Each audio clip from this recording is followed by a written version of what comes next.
नमस्कार साथियों, स्वागत है आपका कॉन्सेप्ट नर्सिंग क्लासेस में।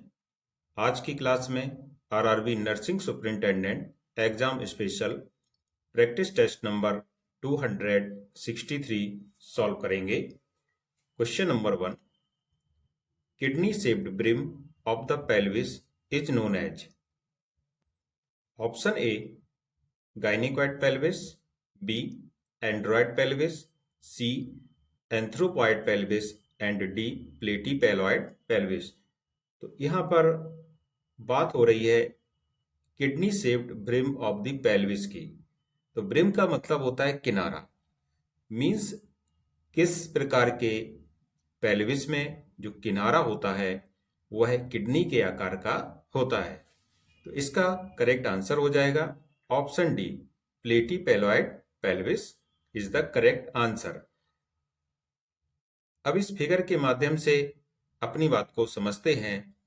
यहाँ पर देखते हैं हम लोगों के सामने 4 प्रकार के पेल्विस इस चित्र में दिए गए हैं: एंथ्रोपॉइड, एंड्रॉयड, गायनिकॉइड और प्लेटीपेलॉइड। तो यहाँ पर जो प्लेट के आकार का होता है और इस प्रकार का पेल्विस प्रसव के लिए अच्छा नहीं माना जाता है, और सबसे अच्छा जो पेल्विस माना जाता है यह होता है गायनिकॉइड। तो यहाँ पर जब बात हो रही है किनारा की, ब्रिम, तो यहाँ पर ये देख सकते हैं ये है पेल्विक ब्रिम। और अब ये पेल्विक ब्रिम का आप सिर्फ आकार भी देख रहे होंगे, पूरा का पूरा किडनी के तरह है, इसीलिए इसका आंसर ऑप्शन डी बिल्कुल सही है। प्लेटीपेलॉइड पेल्विस एक ऐसा पेल्विस होता है जिसका कि किडनी शेप्ड ब्रिम होता है। नेक्स्ट क्वेश्चन की ओर चलते हैं। Match list 1 with list 2 and select the correct answer. Oral stage के सामने लिखा हुआ है 0 to 18 months, anal stage 18 months to 3 years, latency stage 6 to 12 years, general stage, इसको जेनाइटल पढ़ेंगे, जेनाइटल स्टेज 12 years अहेड। तो करेक्ट आंसर हो जाएगा इसका ऑप्शन ए, जो ओरल स्टेज होती है यह चलेगी आपकी 18 महीने से 3 साल तक की, इसलिए ए का हो जाएगा आपका दूसरा ऑप्शन। और एनल स्टेज जो होती है यह 0 to 18 मंथ्स की होती है, 1 हो गया इसका।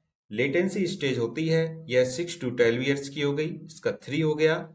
और जेनाइटल स्टेज होती है यह 12 ईयर्स अहीड, मीन्स 12 वर्ष से आगे की होती है, इसलिए इसका 4 हो गया।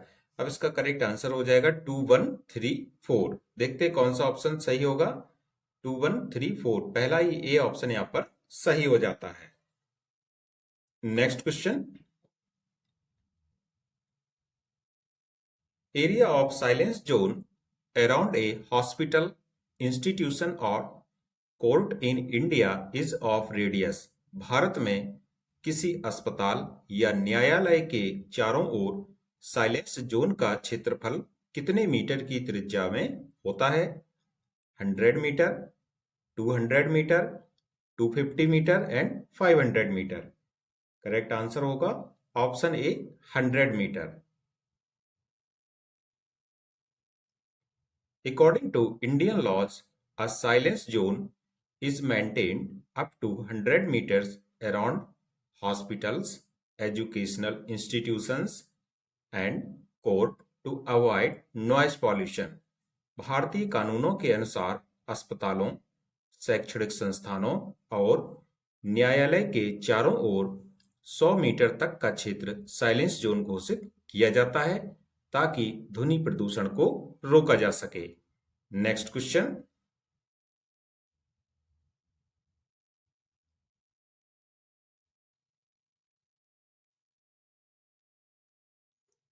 As a nurse working in immunization units, what volume of BCG should be administered to a 4-month-old infant who has not taken BCG at birth? एक नर्स के रूप में जन्म के समय बीसीजी नहीं लेने वाले 4 महीने के शिशु को कितना खुराक दी जानी चाहिए? 0.05 ml, 0.1 ml, 0.2 ml, 0.25 ml। Correct answer is option B, 0.1 ml देनी चाहिए उन शिशुओं को जो 4 महीने के हो चुके हों।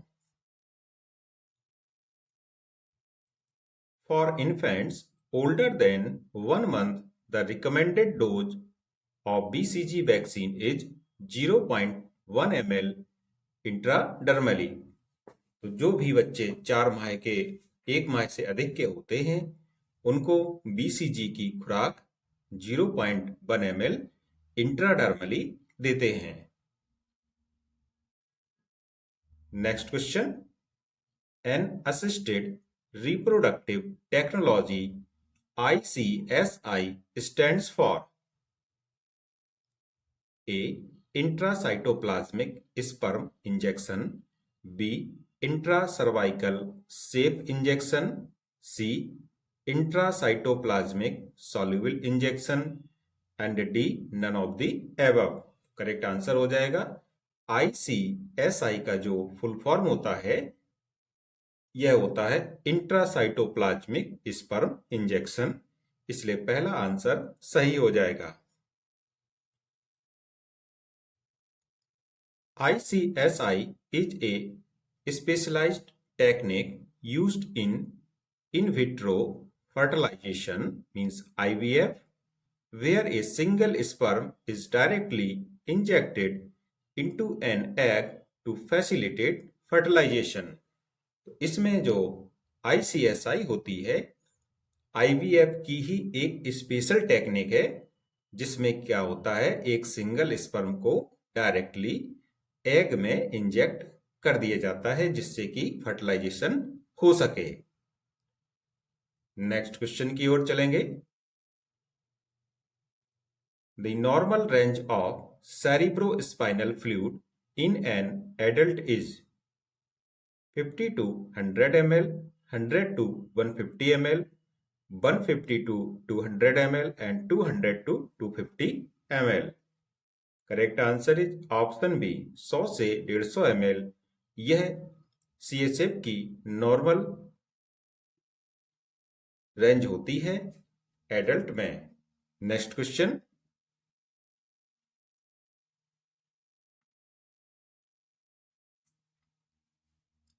the most common cause of nosocomial infections is Pseudomonas aeruginosa, E. coli, Staphylococcus aureus, Klebsiella pneumoniae।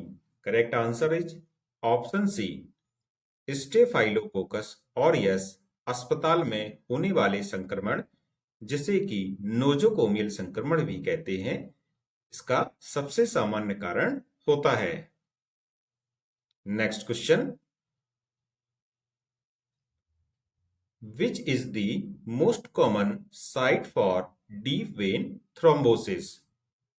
Upper limb veins, pulmonary arteries, lower limb veins, carotid arteries. DVT का जो सबसे सामान्य स्थान होता है यह होता है लोअर लिम्ब, इसलिए यहां पर सी ऑप्शन सही हो जाएगा। Next question, Apgar score is assessed at 1 and 5 minutes after birth, 10 and 20 minutes after birth, 30 and 60 minutes after birth, at 24 hours after birth। Apgar score सबसे पहले जन्म के बाद 1 मिनट और 5 मिनट पर करते हैं जिससे कि बच्चे के स्वास्थ्य का आकलन किया जा सके, इसलिए पहला ऑप्शन यहां पर सही होगा। Next question, which electrolyte imbalance is seen in Addison's disease? Hypernatremia and hypokalemia, hyponatremia and hyperkalemia, hypocalcemia and hyperphosphatemia, hypercalcemia and hypophosphatemia। इसका करेक्ट आंसर हो जाएगा option B, hyponatremia means sodium की मात्रा कम हो जाएगी एंड हाइपरकैलेमिया का मतलब है कि पोटेशियम का लेवल शरीर में बढ़ जाएगा, और यह देखने में मिलता है किस बीमारी में? एडिसन डिजीज में। और एडिसन डिजीज का कारण होता है जब एड्रिनल ग्रंथि से निकलने वाला एड्रिनल हार्मोन, एल्डोस्टेरोन हार्मोन कम निकले, तो उसके कारण सोडियम का लॉस होगा और पोटेशियम का रिटेंशन होगा। मींस पोटेशियम शरीर में संचित होता है कब? जब एल्डोस्टेरोन कम निकलता है। तो इसलिए यहां पर बी ऑप्शन सही हो जाएगा। In Addison's disease, adrenal insufficiency leads to decreased aldosterone, causing sodium loss, that is hyponatremia, and potassium retention, hyperkalemia। तो एडिसन रोग में क्या होता है? एल्डोस्टेरोन की कमी होती है, जिससे सोडियम की कमी मीन्स हाइपोनेट्रीमिया और पोटेशियम की अधिकता मीन्स हाइपरकैलेमिया होती है। Next question, largest gland of the body is, शरीर की सबसे बड़ी ग्रंथि कौन सी है? Pituitary gland, thyroid gland, liver, pancreas. Correct answer is option C, liver हमारे शरीर की सबसे बड़ी ग्रंथि होती है, और जो इसका मुख्य काम होता है वो भी आपको पता होना चाहिए, क्योंकि जब क्वेश्चन कभी कभी सिंपल भी आ जाता है तो उससे रिलेटेड जो भी तथ्य हैं वो भी आपको आने चाहिए। सबसे पहले इसका वेट 1.5 से 2 kg तक होता है, और इसका जो काम है यह मल्टीपल फंक्शन करता है, जैसे कि मेटाबॉलिज्म करना और शरीर में डिटॉक्सिफिकेशन करना और बाइल का प्रोडक्शन करना। ये इसके मुख्य काम है, और ये बाइल आगे जाकर के गॉल ब्लैडर में स्टोर हो जाता है। तो इस प्रकार से आपके शरीर को जो डिटॉक्स करता है वो लीवर ही होता है। नेक्स्ट क्वेश्चन की ओर चलेंगे।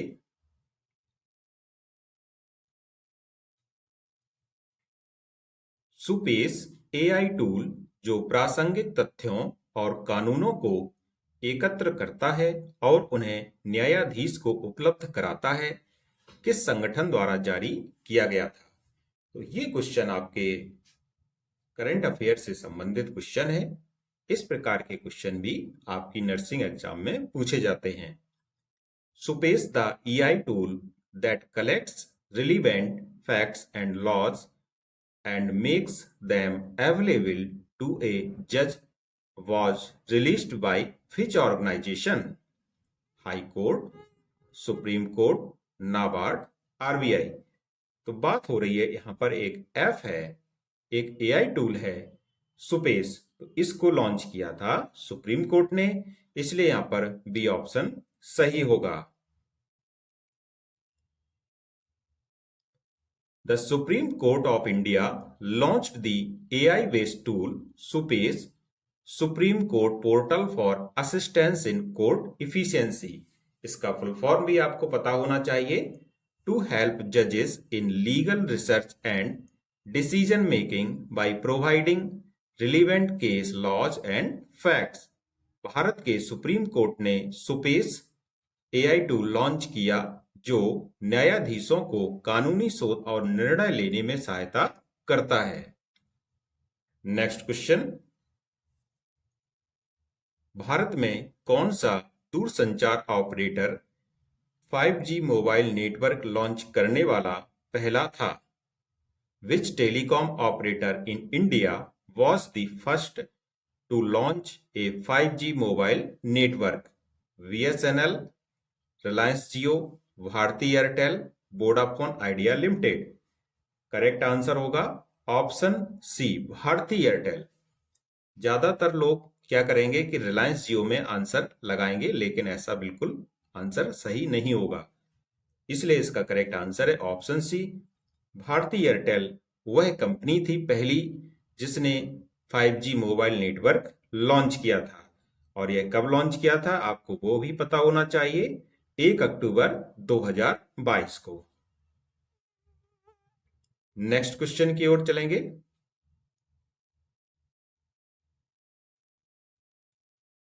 निम्नलिखित में से कौन सा संगठन भारत में गरीबी आकलन के लिए आवधिक सर्वेक्षण आयोजित करता है? Which of the following organizations conducts periodic surveys for poverty estimation in India?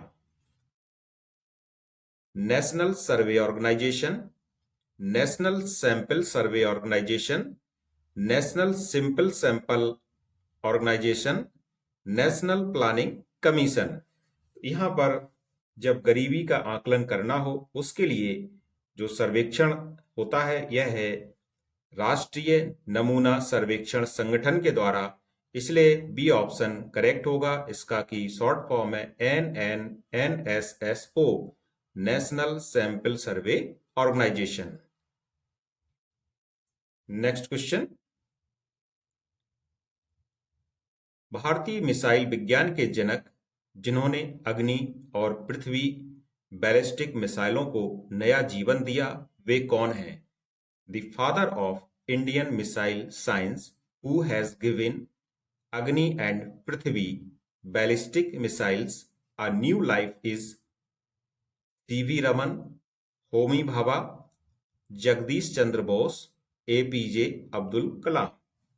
Correct answer हो जाएगा option D, APJ Abdul Kalam ने भारतीय मिसाइल विज्ञान का जिनको जनक कहते हैं और उन्होंने अग्नि और पृथ्वी जैसी बैलिस्टिक मिसाइल को नया जीवन दिया था, इसलिए इसका डी ऑप्शन करेक्ट हो जाएगा।